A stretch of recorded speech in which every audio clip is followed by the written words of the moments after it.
Okay guys, the first thing that we're going to do for this recipe is we are going to proof our yeast, and I'm going to use my favorite rapid rise yeast. We are going to pour it into our milk. Now the milk, I warmed it up.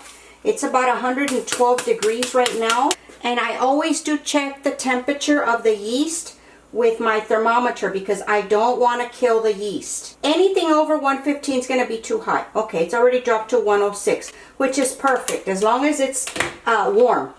And this way the yeast will activate. We're going to take a little bit of our sugar to give something for the yeast to feed on. Give this a mix, and we're going to let this sit for about 5 minutes, just until it starts to bubble up. Okay, so we're just going to move this to the side. Okay, in the meantime, I am going to add the rest of the ingredients into the mixer. I am using my stand mixer only because that's what I prefer. It's just faster. You can do it by hand if you want to.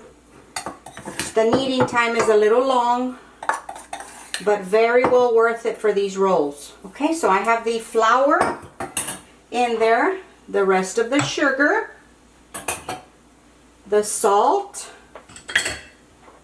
and the butter, the softened butter. Now I do like to get everything out of this bowl, use everything. Okay, and we're just going to wait for the yeast to rise. As you can see, it's already getting bubbly. So I know the yeast is ready. It's bubbly. So this way we know that our yeast is good. And we are going to pour it into our bread here, our flour. Just make a little well in the middle and get everything out of there. Make sure you get all that yeast that sticks to the side. I am going to turn the mixer on to a low medium speed, and we're going to let this knead for about 10 minutes exactly. Okay, just keep an eye on it.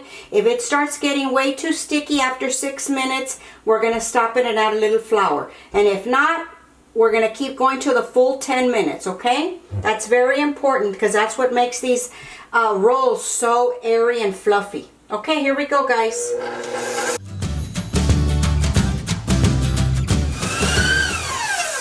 Okay guys, it's been 3 minutes, and the flour is way too sticky for my liking. Today the humidity is very high where I live.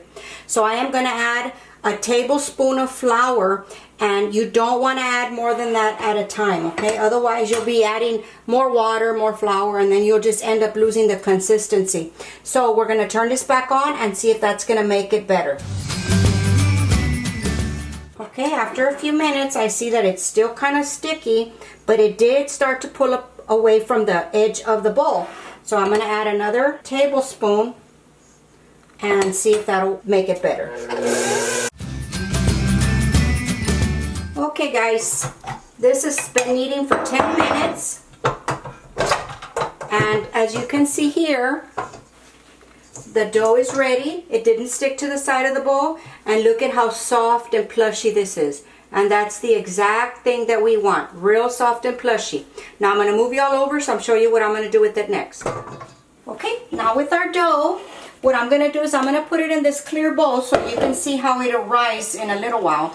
We're going to take some olive oil and just rub it around all over. And then we're going to put our dough in here.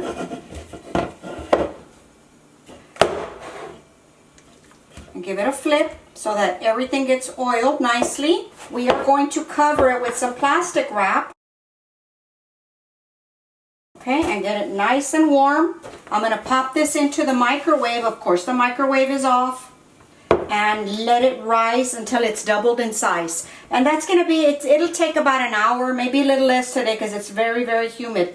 Okay guys, I'll see you in a while. Okay guys, the dough's ready. I'm just going to uncover it. And we're going to pop it out of here. And we are just going to try to roll it out into a log. We're going to try to get 12 pieces out of here. And I'm going to use this round cake pan. You can use a square pan, it doesn't matter. Whatever you like to use.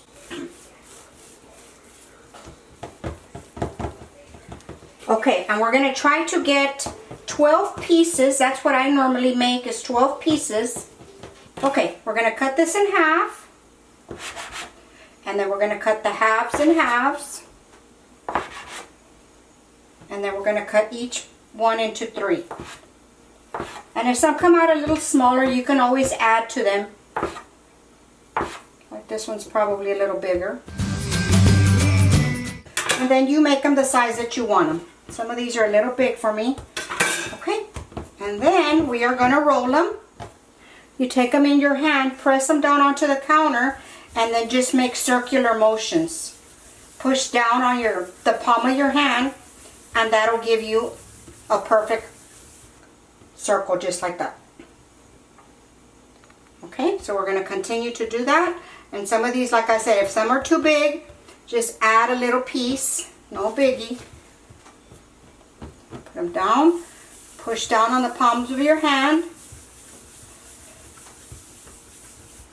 Just like that. Okay, I'm going to keep going with these. Okay, now that we have all our buns ready, we are going to spray this with some non-stick spray. Okay guys, we're going to give this a spray all the way around, and then you just place your rolls all the way around. Just like that. Now, we're going to cover them with a clean dish towel, and we're going to let these sit for about 25 minutes. They should start poofing up a little bit. In the meantime, warm up your oven to 375, and we'll be back. Okay guys, they have proofed up again real nicely. I'm going to pop them in the oven, which is preheated.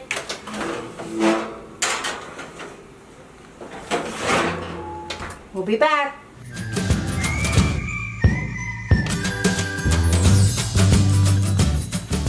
Okay guys, the rolls are out of the oven and they smell delicious. The last thing to do, or what I do, is add some melted butter with a pastry brush, and then just brush all the rolls. And they get this glossy look. They're delicious.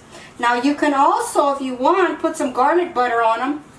And you know, if you want to have this with some spaghetti or something, that would make a nice treat.